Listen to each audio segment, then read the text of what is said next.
Ready? Can you hear me? Yes, I can. All right, good. Welcome to episode 131 of Auto Off Topic. How you doing, Brad? Not bad, Andrew. What's going on? Not much. We actually meant to talk about this last week, and we totally forgot. Was that we helped our friend go through a bunch of his old magazine collection and sort them, and then recycle ones that he doesn't need anymore. And boy, I sure do miss Sport Compact Car. Pre-2000 Sport Compact Car. I just miss having it in general. I mean, all the people that were there went to Moto IQ, so Is that still most a thing? of the people, yeah, Okay. it's a pretty good blog. So, but it's all the heavy technical stuff. I'm so bad at remembering to read blogs. Yeah, it's kind of hard now. You kind of have to make it a habit. Yeah, because it's not just there. Like a magazine was always just there. Yeah. You could put it somewhere and just pick it up and read it. You know, you'd have a magazine in the bathroom and a magazine next to the couch and a magazine next to the bed, and you could always just, you had a few minutes to pick it up and read it. It's a little more difficult to think because I'm on a computer. I'm on a computer all day at work, and then I'm not like, I can't wait to go home and get back on a computer and read blogs. Yeah, I mean, if you've got some downtime, a little breaks, like Speed Hunters is always good, and check out Moto IQ. Yeah, there's a few that are good, but it's just hard to remember to go to them. That's all. Yeah. I'm not saying they're not valid, they're not good. It's just, maybe it's a generational thing. Maybe younger people are more apt to read them because they weren't used to magazines. Maybe it's the ease of use, right? It's on your, like, Instagram is on your phone. That makes it super easy. Yeah, the blog is technically too. It is, but It doesn't have they the aren't convenient like, interaction all day. I think that's what it is. Whereas Instagram and Facebook, they suck you in because something's always happening. If you make a post, people react with you. If other people make a post, people react with that. Yeah. And it's constantly live updating and live streaming, and you think about it all the time. the instant gratification of that. Yeah, I actually turned notifications off for Facebook on my phone just because I realized how distracting it was during the day. Like, I don't have it turned on mine. doing something, and then burp, burp, phone goes off, and now you stop doing something, like, oh, what's going on? Oh, No, I so-and-so commented on a thread that I don't care about, but now I'm stuck reading Facebook all night. Yeah, I took off the whole app off my phone. I kept the app, so I can still go to it by choice, but I found that by deleting the notifications, it's really helped. So, to continue our StarQuest auction coverage, Yep. there's currently a black 88 Conquest TSI on BAT. Yeah, with the tan leather, which is pretty rare. 150K. The current bids, as of the recording of this podcast, was up to 7K. It still is right now, yeah, I just looked. Well, it's not 2003 money. No, it shows appreciation for the cars. I think this is a much more... It's a realistic price for a driver car. Yeah, it's a much more representative car of the majority of the ones you see on the market.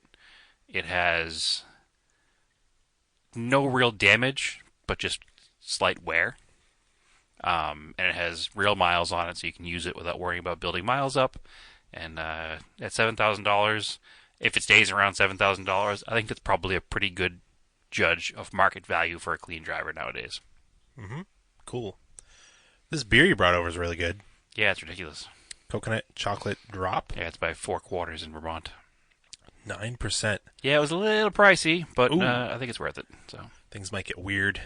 it's a little strong, yeah. I think we turn on the video camera. Ooh. Yeah, and speaking of BAT, I'm going home. the super low mileage NSX that's on there, was it like a 91 or a 92? Yeah, it's like 175 miles. 187, something Yeah. totally dumb. Like, what do you even do with that? I don't even know. Park it in the garage and look at it. What Yeah, else because can you do? it's never going to be worth as much as it is right now with that many miles on it. I mean, maybe like 10 or 20 miles on it, like, is it going to make a huge difference? It will build up moving it around the garage. Yeah, but it will just Once the forever... car has 1,000 miles on it, 5,000 miles on it, 10,000 miles on it, it's going to go down exponentially in perceived value or what somebody will pay for it. I know, it's crazy. So that brought me to our experiment with this episode, which was to ask our listeners questions, and I asked that on Facebook and I asked it on Instagram. Yeah, no. So we've got a bunch to quite the reaction to that. Yeah, actually. but it's actually it's a pretty good thing because I remember, growing up, it was always like, oh, the mileage is so important. You want low mileage cars, low mileage cars. And then now that I'm older and I play with enthusiast cars, I'm like, well, for one thing, I can't afford super low mileage cars. And Right. two, if I buy a high mileage car with issues, I can play with it and fix it Yep. and not care about too much about driving it. Like, it's just, I have strong feelings on the subject, which we'll get into later on yeah. as we discuss it, because I've bought cars on both ends of the spectrum. Okay. So, And I actually don't have the exact questions pulled up I that do. I asked. So, What did I ask? Because I meant to put it into the. I came up with better ones than what I put in the notes. so on the post, you asked, "Do you care about low mileage when buying an enthusiast car? Mm-hmm. What's the lowest mileage for an enthusiast car you'll buy and start driving? What's too high?" Right. So This also has to do with age too, because we're not talking going out and buying a brand new FRS or GT86, whatever it's called today, because that's an enthusiast car with no miles on it because brand new. We're talking about vintage cars, obviously. yeah, and I didn't ask. I didn't clarify that because our audience It's probably is probably into smart that. enough to figure it out. Yeah, they're all into that stuff. So that was pretty clear. But I guess we can start with. Should we just start talking about what people said, and then we can go over our opinions afterwards? Yeah, we'll kind of hit some cliff notes here, I think. Yeah. So on Instagram, Judge_Mills, he says mileage is just a number when buying an El Camino. Clearly, that's a jab at me. It is. But seriously, for me, mileage is of no concern. If I'm not buying highly collectible vehicles, as they're purely for enjoyment. Yeah, purely for my enjoyment. So that was kind of the gist of a lot of people. Well, it comes down to the old adage of buy the nicest car you can afford. Buy the best example of what you want that you can afford. Mm-hmm. So if you're looking to buy that El Camino, and there's one that's got 150,000 miles on it, but it's in your budget, and there's one that's got 12,000 miles on it, and it's not in your budget, just go ahead and buy the 150,000 miler and call it a day. Yeah, and that's where Alex Stadel says only as far as the best mechanical and physical condition I can find for my budget. Yeah, oh, yes, is, okay, exactly what I just said. Yeah, which is exactly that's pretty general, solid advice that a lot of people have, and a lot of people follow that. You know, like he says, he always feels the urge to save and rescue cars, but also reaching a higher mileage is a goal, especially if you surpass what the previous owner put on the car. Yep. So that's a neat thing. I remember selling the Montero, the first gen, the '89, to the guy in Connecticut, and it had about a little over 250,000, and he's like, "Oh, I really want to get to 300,000 with it." Right. All right, cool. In a related note, this is just a totally unrelated but interesting quip. We had after I talked to you about it, I checked the year. It's actually 2013 Mazda CX-5 roll into the shop today. Yeah. Mazda CX-5, normal modern SUV. Yep. Not known for anything spectacular other than being a decent little crossover. Yep. 534,000 miles on it. And a 2013. Yeah. It's a lot of miles. Somebody drives a lot. Yeah, they do. But I was impressed at the condition of the car, given the mileage. Like, the seat bolsters aren't torn. The steering wheel isn't, like, completely falling apart. The car is in decent shape, considering the mileage on it. It must be like one person that just drives it, and then He nobody does. else He uses sits in it. the car. He uses it for work. He does medical runs between Boston and Bangor. So, Bangor, Maine. Yep. Bangor. So he runs medical supplies, probably body parts for surgeries and all kinds of stuff. Maybe. Yeah, he does. So, but he does all day back and forth. So that's how he has over 500,000 miles on a fairly new Mazda. I guess that's the most efficient way to do that. Yeah, just put it in somebody's car. Yeah. You don't have a big truck to ship things back and forth, obviously, and Nope. And it can just get places really quickly. yeah, And there's like no complications of like helicoptering stuff because it's not like it's not like a super emergency. I'm sure if it was a super emergency, they wouldn't give this guy in his Mazda the thing. It would probably be in the helicopter. Yeah, his is like urgent, but not like an emergency. Right. Huh. Interesting. Yeah, but anyway, there's a weird quip about a 500,000 mile 2013 Mazda. I'm impressed, and And there's been no major repairs to the Mazda. He said the engine's never been apart. So that's impressive. Yeah. Anyway, back on topic. So some other stuff. I think it's Nanorecore. So it doesn't matter for me because I like the old '70s cars, and I have to touch and replace everything on the car, anyways. So that also happens sometimes. Mm-hmm. You get to a certain point with an enthusiast car, and it doesn't really matter because it's just so old. You're gonna have to replace everything anyways. Age versus mileage is sometimes a I concern. mean, if you're buying a complete basket case, then does the mileage really matter? Because by the time you restore it, the odometer might as well be 0 anyways. Yep. You know, like a Yeah, it doesn't matter. like if you pulled like a full body off frame restoration of a vehicle down to bare metal. Well, you'll see a lot of cars that are sold after being restored, Yeah. and they'll have miles since restoration as the landmark versus miles from new. Mm-hmm.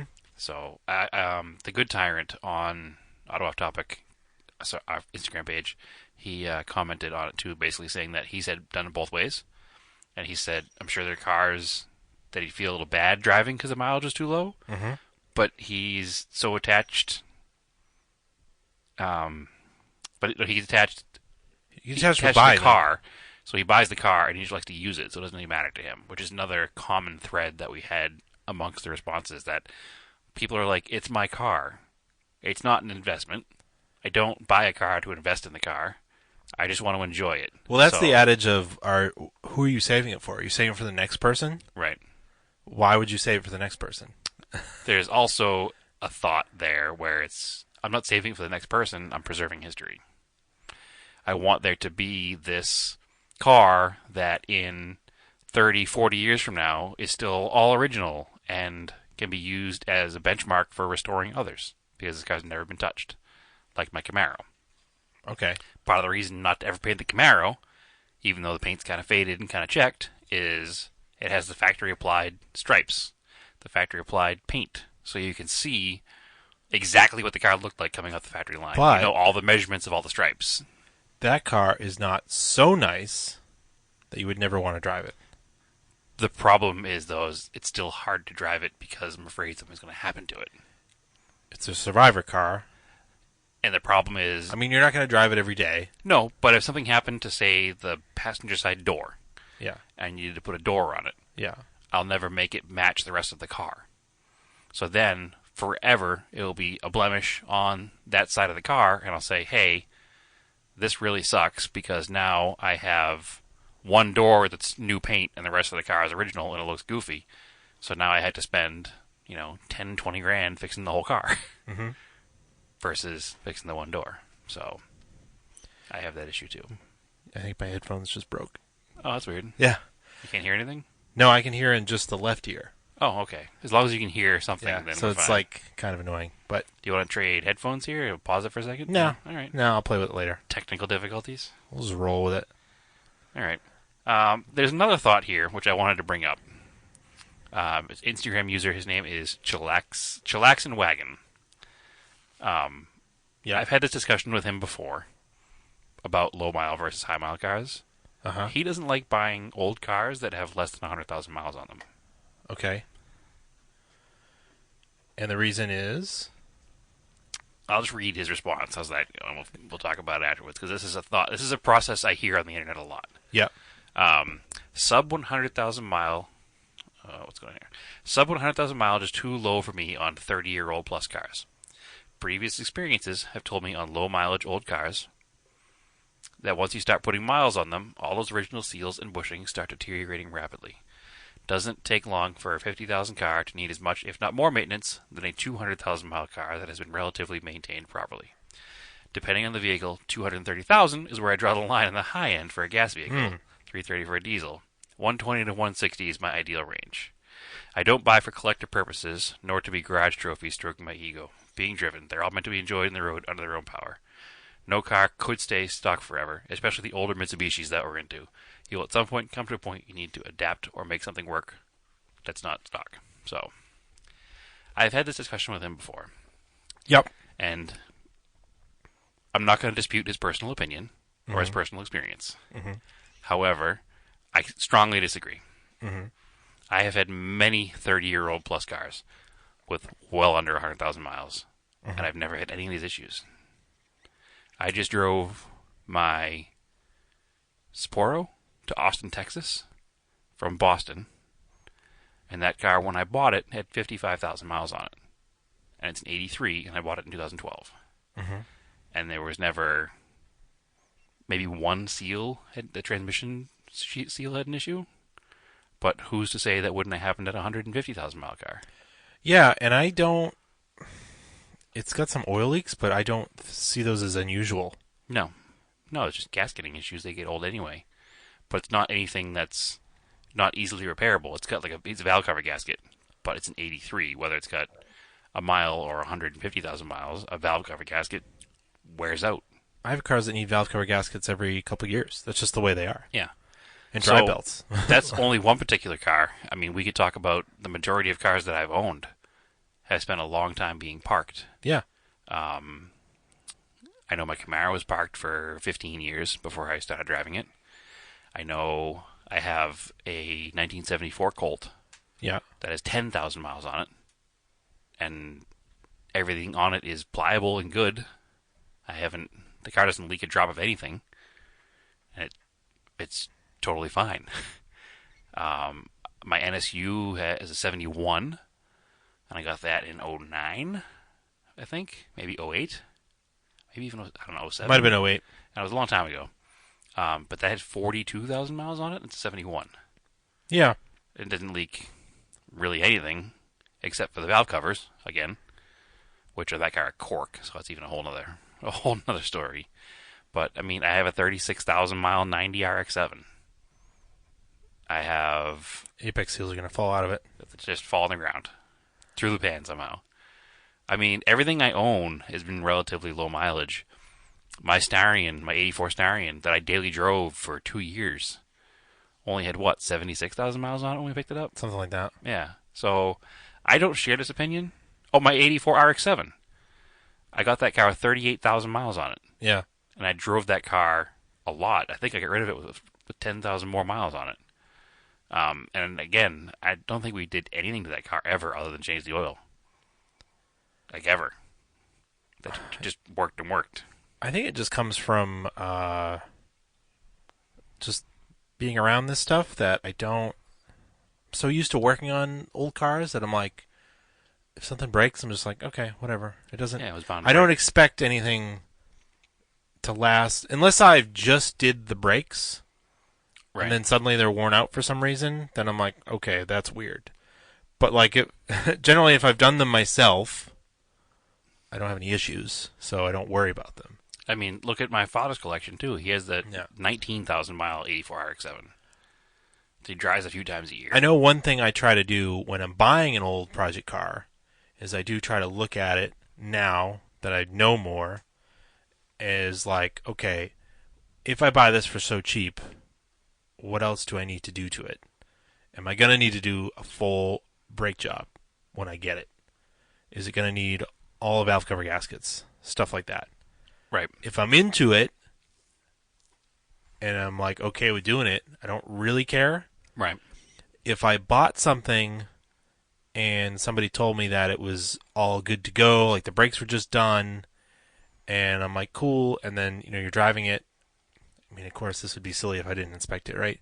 But if you're driving it and then, like, a couple months later, it needs front brakes, Right.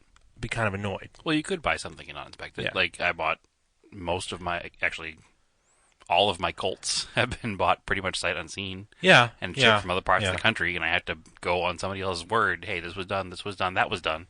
Everything's fine. And then hope it is, so I get that. Yeah. Um, Like, one of the things when I bought the 99 Montero was that I asked Josh, like, hey, I know you're selling this thing to me for cheap, but is it going to need, like, brakes? And he was like, no, the brakes are good. And then they were. They were good for, like, 2 years. mhm. And then just from sitting, the brake caliper seized. It was from sitting. Probably from sitting. Maybe we shouldn't be buying low mile cars then. That thing has almost 190,000. I know, I'm just... But rear brakes tend to seize on them, and then the the front seats for some reason. Plus, the car sat outside in car does sit outside in a damp area, so it makes sense. During the winter, it doesn't get driven in the salt, but it does have to sit outside. Yep. So, all that stuff, it just like, it depends on what your tolerance for it is. But, I don't know. If you've got a sweet spot that's working for you with these old cars, keep on doing it. Yeah. I echo what you say. The fact that the car is old, it's going to require work no matter what. So you just buy what seems like the best one you can buy. And, with me, we're talking about buying old Dodge Colts. I can't really be picky and choosy because there's only so many of them out there. Luckily, as we've gotten older and, you've made more money, then now you can afford to have a daily. So these older cars don't get driven every day. Yeah. So it makes it easier to not worry about having them break or have to fix them all the time. Right. So, and that's the other thing I try to keep. Which person's daily is broken more, mine or yours? I would say yours. Yeah, but they're not very far apart from one another. I mean, the Subaru doesn't break that often. No, neither does the Raider. And actually, it's it not. Works. Honestly, the Subaru doesn't really break too much. Stuff wears out. Okay. And I have to replace it.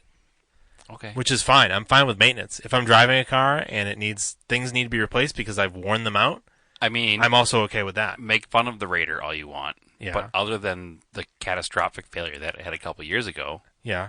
I mean, it starts and runs pretty regularly. Yeah. It doesn't break down. Yeah. Doesn't leave me stranded as a general rule. Yeah. Other than that one catastrophic failure it had a couple of years ago. And then it stayed. That was due to unforeseen circumstances, Andrew. But it's working now. Yeah. And I don't know. I have strong opinions on this. I don't think that the internet opinion of, oh my God, don't buy that low-mile survivor car because you're going to drive it one day and it's going to explode in a ball of flame and you're going to kill a small town. That's what seems to be the discussion on the internet. It's always, the internet brings out the extremes in people. Some people say, oh, the low-mile car is great. And some people say, oh my God, the low-mile car will nickel and dime you to death. But I disagree with both. I've had tons of low-mile cars. My father's had tons of low-mile cars. I've had tons of high-mile cars. You've had tons of middle-of-the-road cars. And they've all had the same kind of streak of luck. I've had more cars over 150K than cars that are under. Yeah, I mean, I think both of us probably have. But at the same note, it's fine. They work just fine. Yeah, because when I bought my STI, it had 21,000 on it. I was like, whoa, this is low mileage. And then I bought the new Evo a couple years later, so it had 0 miles on it. But my SI, I got it with 116. My Talon had 125 or something when I got it. Right. Now it's got 150. Right. Or maybe that was around 116 actually. Yeah. And the Galant on the body had 125, and now it's over 160. Mm-hmm. 40K on the engine. And the 40K since restoration. Yes, exactly. It's full rebuild. Yeah. And what did I get the Subaru with? 160, and now it's up to over 186. Mm-hmm. So normal stuff. Yeah. Listener, Instagram user Flav247 makes a point too about buying a car for collectability.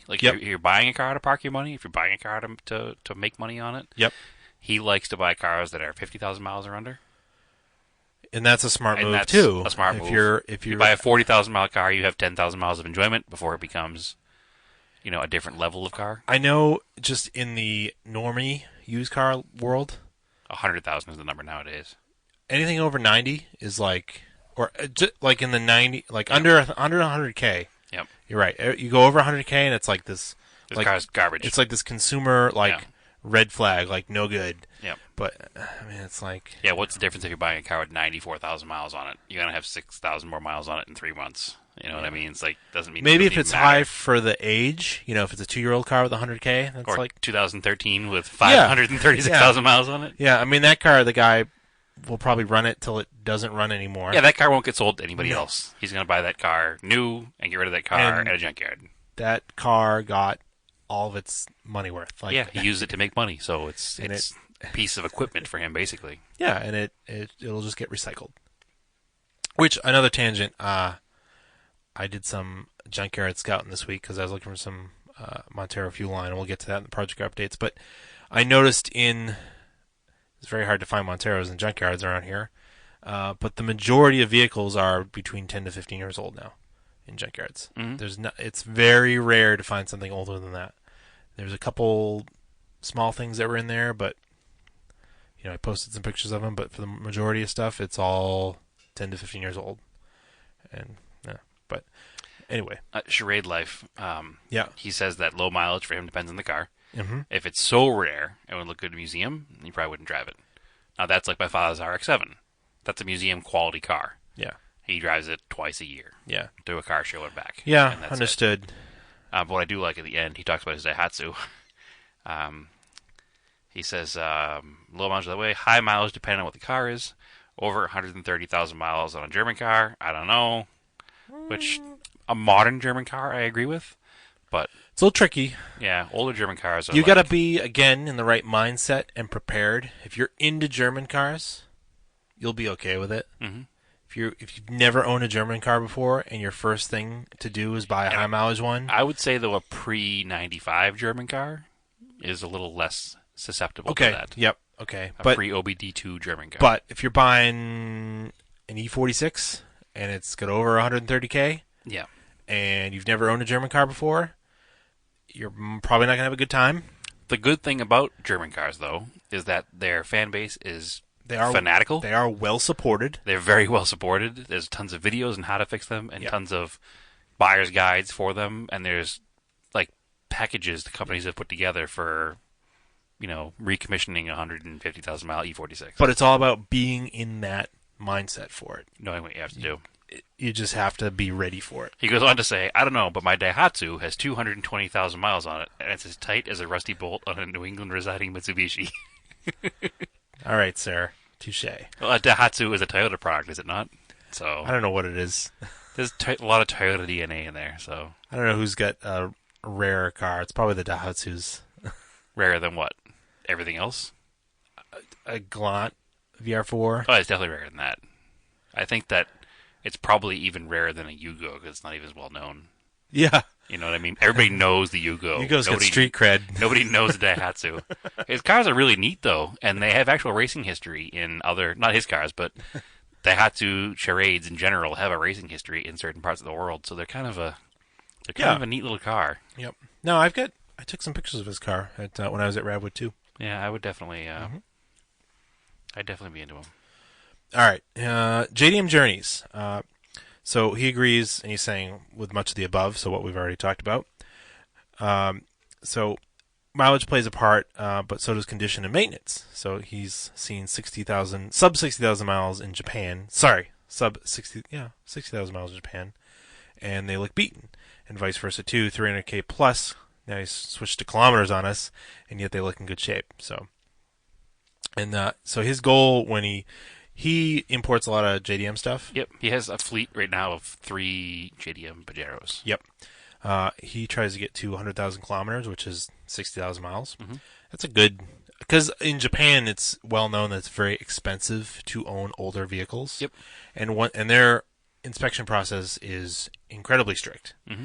And once they don't pass muster anymore, you just get rid of them, which is usually around 60,000 miles. Yep. It's rare to see a high mileage car in Japan. Somebody really has to love that car. Right. And that's probably what he means by the ones with high mileage are usually very well maintained. Very well maintained because somebody loved this car enough to keep it on the road in Japan. Well, he was saying that 60,000 miles with a 15 to 20-year-old car in Japan. He's in Canada, so he can buy a 15-year-old vehicle and import it.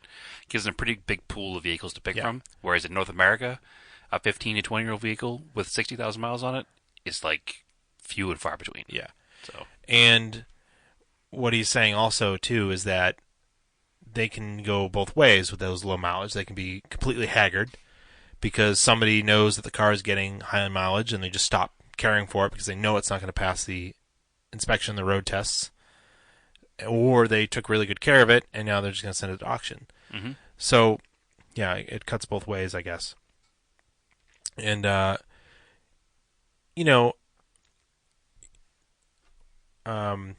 so I guess that brings us we'll go to the Facebook comments now. And this is probably the one I love the most.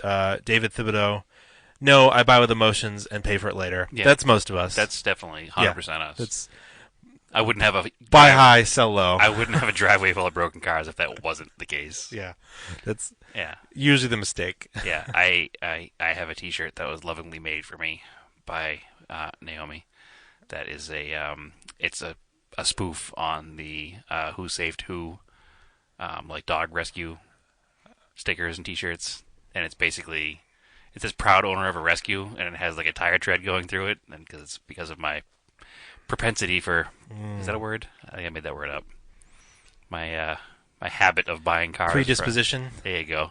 Of buying cars from junkyards and forlorn backyards covered in leaves, and trying to put them back on the road and save them, but in reality, just putting them in my own personal junkyard.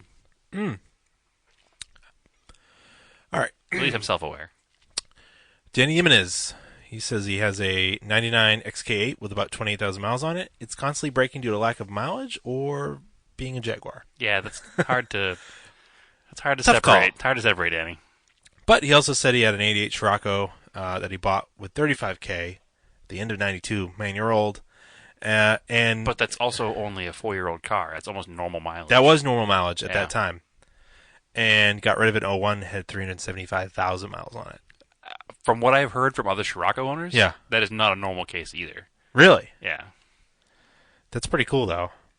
I mean, he at least drove and maintained it and just, like, enjoyed it. I do like his last statement, though. Drive it. That's what the robots built it for. Yes. It's true. Yeah. True. Why don't you check out Josh's there? Josh's, where are you? You skipping around here? No, I'm right below Dan's. Nope, you have to go back because there's a bunch of new stuff has come through, apparently. Nope, I only went off what I put in the notes. Oh, see, I'm on the Facebook page. No. Josh can give 0 cares about miles. His general view is the more the better. No matter what it is, I'll end up working on it. So that's kind of what we've been saying since the beginning. It's if they're old, they're going to break. Whether it's 70,000 mile maintenance or 170,000 mile engine rebuild, they're built to be used. And when I see a low mile enthusiast car, I just look at it like years of neglected fun for me. So again, I see it. I don't agree 100% with it. I do like the low mile cars. So You know, I guess, like, if you could afford it and you can find it, like, if I'm looking for a particular kind of car, low mileage is kind of like a bonus. I'm buying on condition. history, ownership, rust, accidents. I basically buy on condition. Mm-hmm. I don't care much about the mileage. I care about how much rust does it have, and does it run okay, or what am I going to need to do to it to make it run okay? Right. And maybe because it doesn't run so great, am I going to get it cheaper? Because I'm looking for a deal. Because I'm willing to put in sweat equity. You know, some people aren't. So if you want to be a car enthusiast and you're not totally into working on your own stuff, maybe the low mileage is for you, but definitely buy a car that's in better condition. Mm-hmm. The best you can get. And that's the statement that we keep going back to. Just buy the best car you can afford, period, end of story. What else you got? Your father commented, Yep. Tony Pascarella, condition and how well it was taken care of matters to me. So funny that the apple doesn't fall far from the tree, apparently, because that's exactly what you say. Mm-hmm.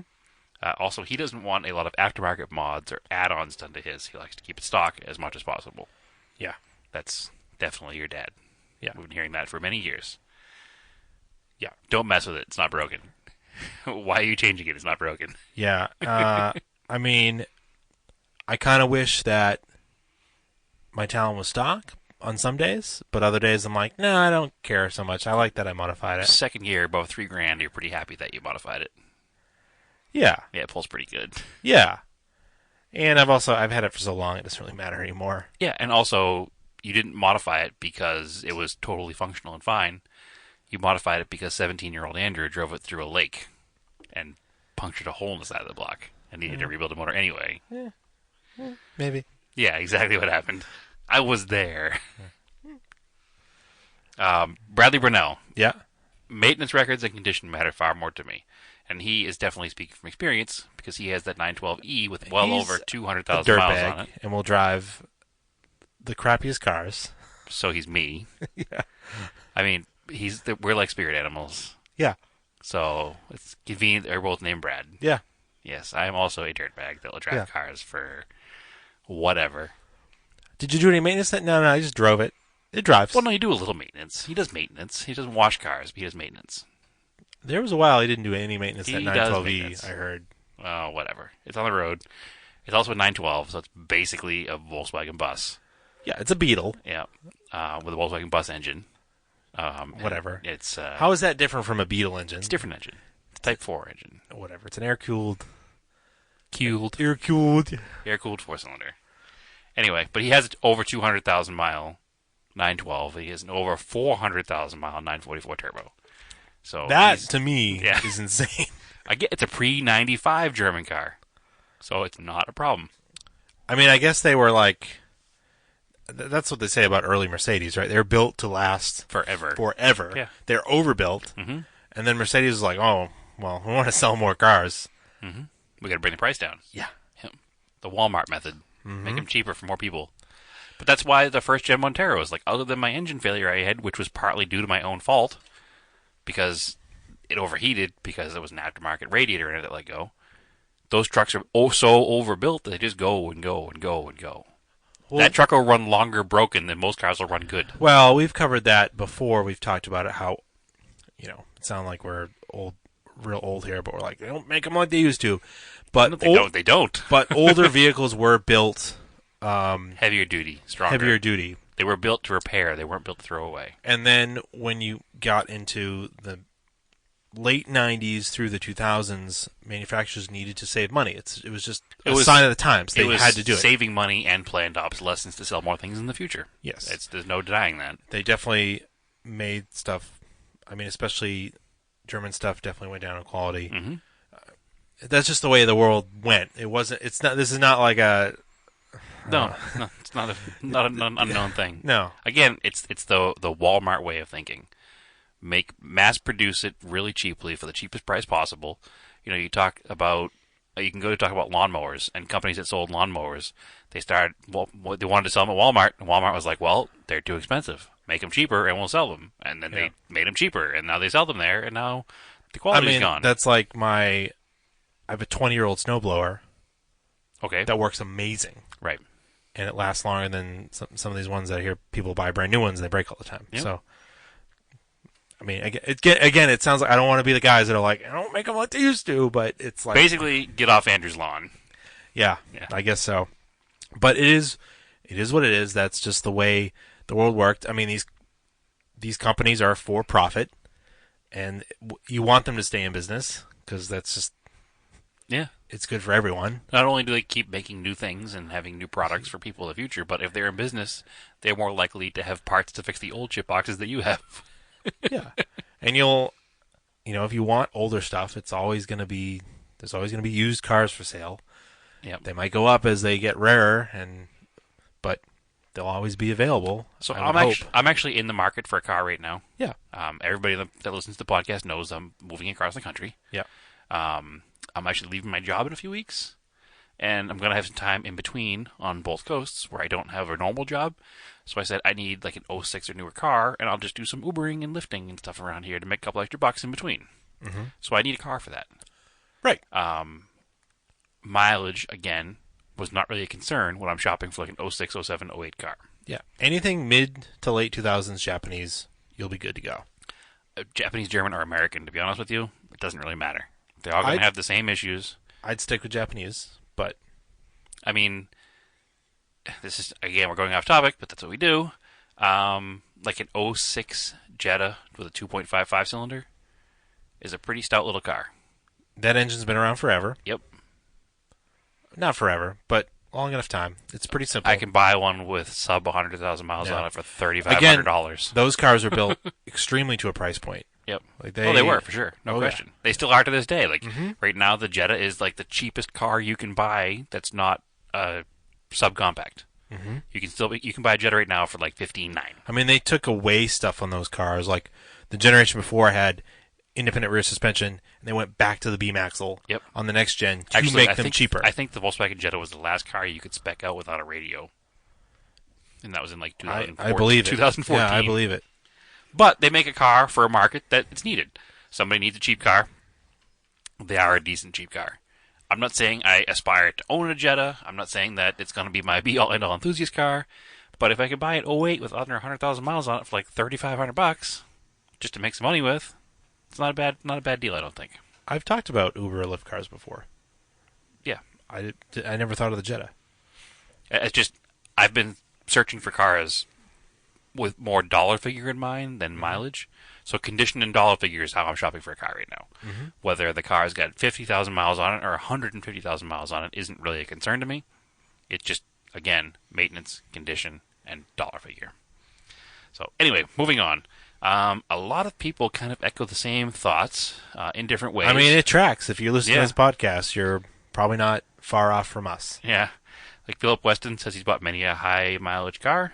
And as long as they've been taken care of and have a genuine history for high mileage, all highway commuting, etc., they're often in better condition than low mile cars. Yeah. And over and over again, same thing. Former guest AJ Vega says, unless it looks like it was garaged next to the Titanic, he's cool with it. Yeah, he's from Maine, so a lot of his stuff looks like a garage next to the Titanic. David Dennis says low mileage always nice, but maintenance and condition are more important. Yep. Same thing all over again. And then Jordan, speaking from experience, I just bought a 96 A50R, humble brag, with 230,000 miles on it. Mileage doesn't matter so much as long as I know the maintenance history and have some background on the seller to know if they gave a shit enough to do things right. Well, the problem with those cars, too, is he was looking for a very specific enthusiast car that they made a limited amount of them. And those generation Volvos ran so well and so long, right? All of them have high mileage. I haven't seen one with under 200K, and all the ones that he sent to us when he was looking at, like, they're all over 200K. Yep. And they're not, I won't say they're, like, dirt cheap, but they're not inexpensive. They're not inexpensive at all. No. They're not expensive, but they're also not inexpensive. No. They're not what most people would think paying for a 96 If you would be. told them what you paid for it, a normie person, they'd think you're crazy. You paid $5,000 or whatever for a mid-90s Volvo, you're out of your mind. Yeah.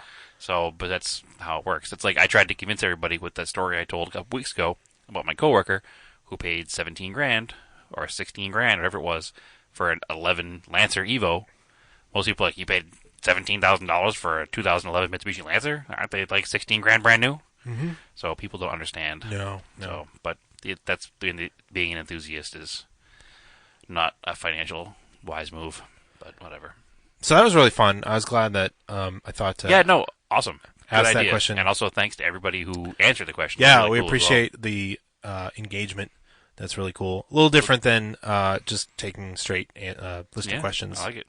So, and then you don't have to listen to us drivel on about the weather. So, damn it, Andrew. I had to get there. So Project R updates. Yep. I fixed the fuel line in the Montero. Was it due to low mileage? Undoubtedly. It's going from the dry Arizona climate to the moist New England climate. Ugh, moist. Gross. So I was trying to get the correct line from Japan. I got the wrong one, which is a bummer. Because if I had the original part, it would have taken me like 15 minutes to swap it. Mm-hmm. It's right on top of the engine. Super easy to do. So then I was tipped off from our other guest, Ron LP. Mm-hmm. I forget Ron's last name. Well, his Instagram's name is Ron LP. Ron LP. So, Go Ron, follow him on letter L, letter P. Yep. He, on his Starion, cut off the crimped ends of this high-pressure line, which I posted this to my Instagram. So it was like I was very surgical with the cutting wheel, and I went around where the crimps are, and then was able to pull them off, and then pull the hose ends off, which have pretty average-looking hose ends with a bubble flare. So I took underneath the crimp part? Underneath the crimp part. Okay. Which makes sense. They put the hose over it, and then they crimp the steel around it. But you have to be careful because the steel collar is actually part of the line. So that I had to be very. You can't just like slice down the whole steel collar that's crimped and peel it off. I had to leave part of the original collar at the bottom because it's part of the fuel line. Mm-hmm.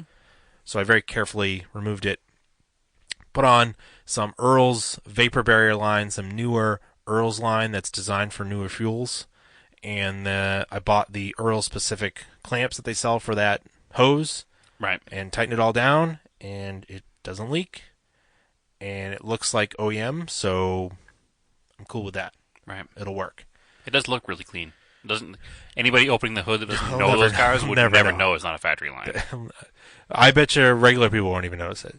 No, regular people definitely won't notice regular it. Montero people probably won't even notice it. Yeah, or Mitsubishi people. It's the same kind of line that is used from like my Conquest onto your Montero to a Galant to everything. It's just a generic, almost generic looking Mitsubishi style line.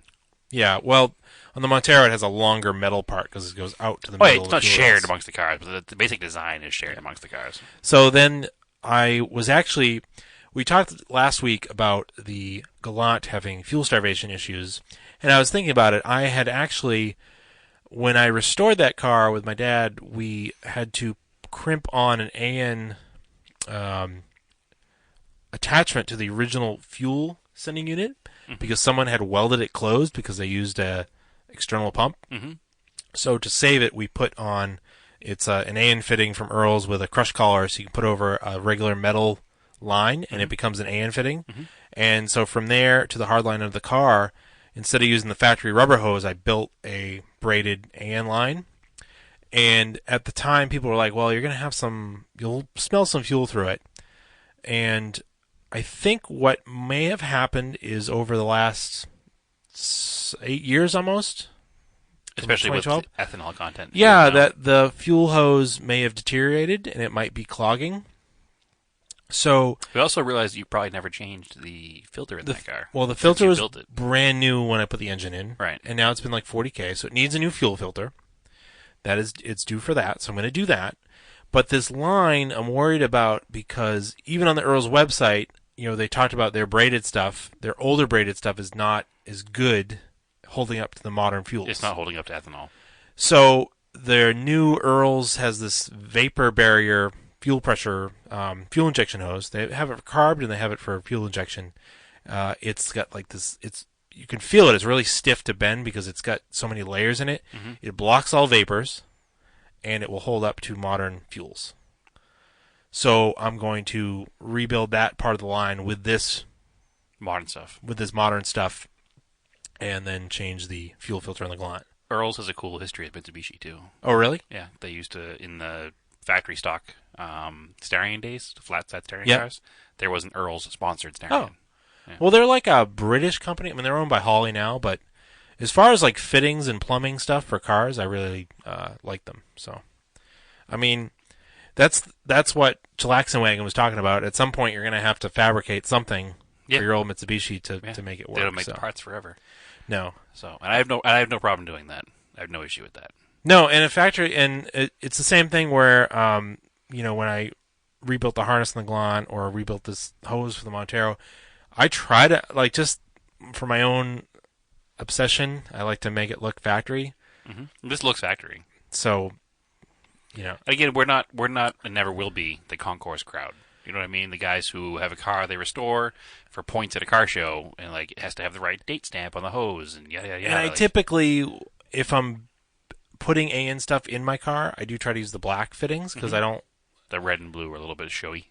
Yeah, I mean, Yeah. even though like the red and blue is kind of standard, it's just like you can go through old aircraft. They use AN fittings in aircraft. You can see it on like astronaut spacesuits. Like it stands for Army Navy. That's where it comes from.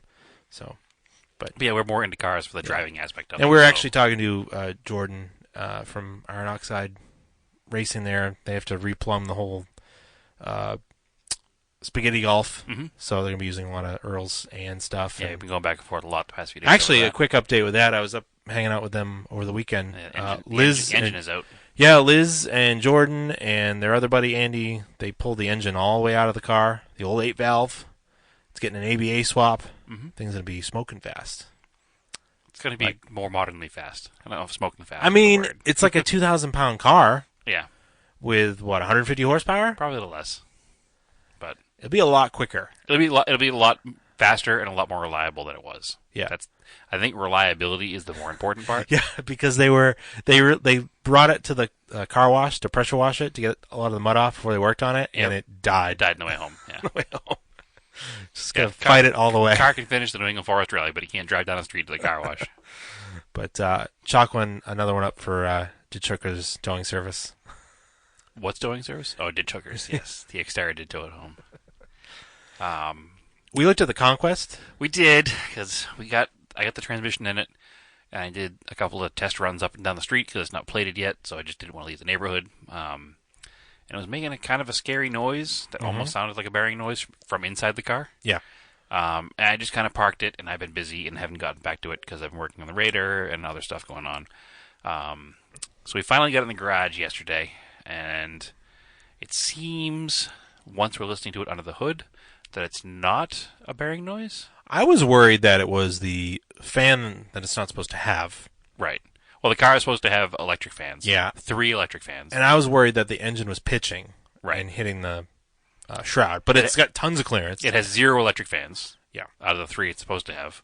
And has 1 normal fan, like, bolted to the Like water a flex fan, yeah. Yeah. Without even a clutch disc. Correct. Just hard bolted to the water pumps. That will eventually go. I'll put the Yeah. fans back in it because it's how it's supposed to work, and it's dumb to not have it working that way. It sounds like it's up top and it's a valve train noise. It sounds like a valve train noise, yes. So I think the plan is lazy going, lifter or something. I think the plan is going to be to try to clean it as best as possible.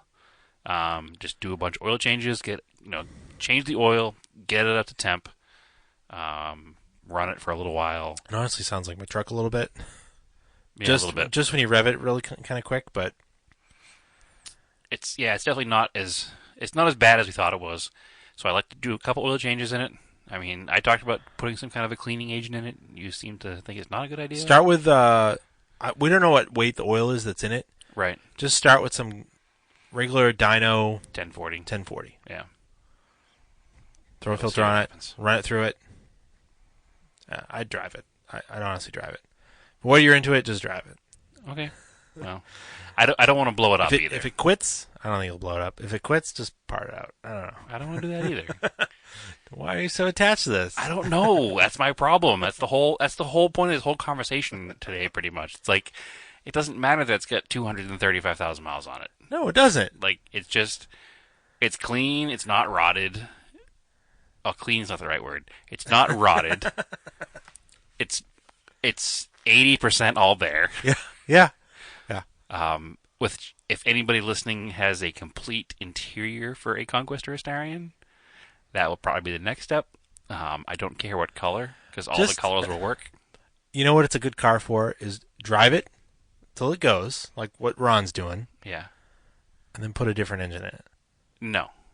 Why not? Because it's not worth putting a different engine into a car that needs all the other work. You just said that it's not rotted and it's almost all there. But it needs paint and interior. Okay, who cares? Who cares about paint and interior? Throw a V8 in it and drift missile the thing. No, I won't do that.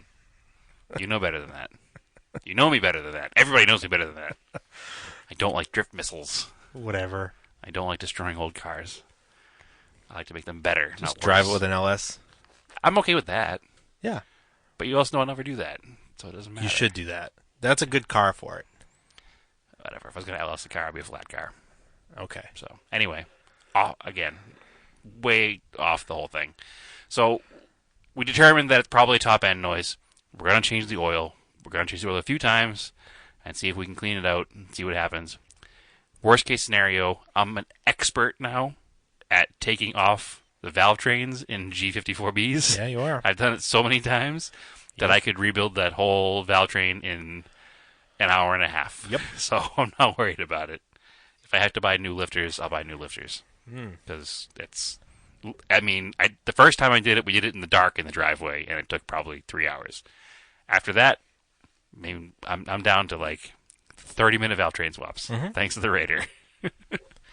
So I'm not worried about that at all. Oh, I did pull the Talon out of storage. Yeah, we went for a drive.